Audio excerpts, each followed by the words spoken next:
This afternoon for the new £40 million Royal Armouries Museum in Leeds. The Duke of Kent will lay the stone to mark the start of building work on the country's biggest museum project this century. The museum is due to open in the spring of 1996. It'll house internationally renowned collections which the Tower of London doesn't have room to display. It'll have 5 galleries focusing on the themes of the tournament, self-defence, war, hunting and Asian civilisations. Leeds beat 10 other cities to house the collection, and the museum is seen as a blueprint for future projects. Finally, officials from more than 40 preserved railway companies are meeting in Haworth today, looking at ways of combining tourist steam trains with local commuter services after rail privatisation takes effect. Some experts are predicting that dozens of branch lines will close after rail privatisation takes full effect over the next few years. Delegates at the conference say running weekend tourist services alongside local commuter trains could be a lifeline. Perhaps we could see a greater coming together of local authorities with preservation societies to form what we might loosely call local passenger partnerships. I think there's a great deal of potential for rail services to be organised to the needs of the local community. Some preserved lines already run services aimed at local people, an idea they'd like to expand.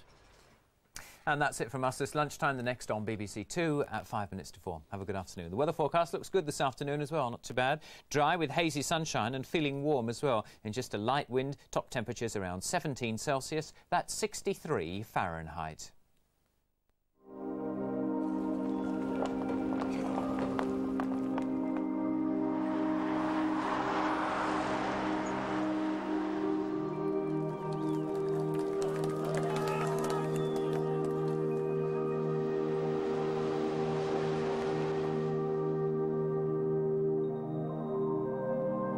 News, information and sport.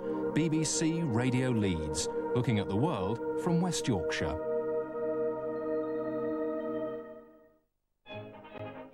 Sunday night, the London Palladium became the most popular show of its day. The number one. Hattie Jakes, some of the biggest draws in the business. Oh, she was a lovely girl. Indeed, for me, the Palladium shall always remain very dear to my heart. And that's what the Palladium is. The number one. Part 2 of Paul Merton's Palladium story this Sunday at 8 o'clock on BBC One. This is BBC One. Now, the 1 o'clock news with Edward Sturton.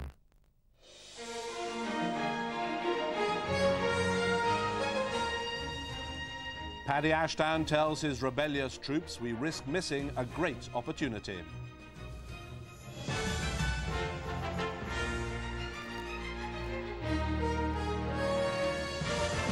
Good afternoon. After a rough week, the Liberal Democrat leader tells his party they must be... Northern Ireland, Scotland. On Portland, there is a former fortress, now a prison, called the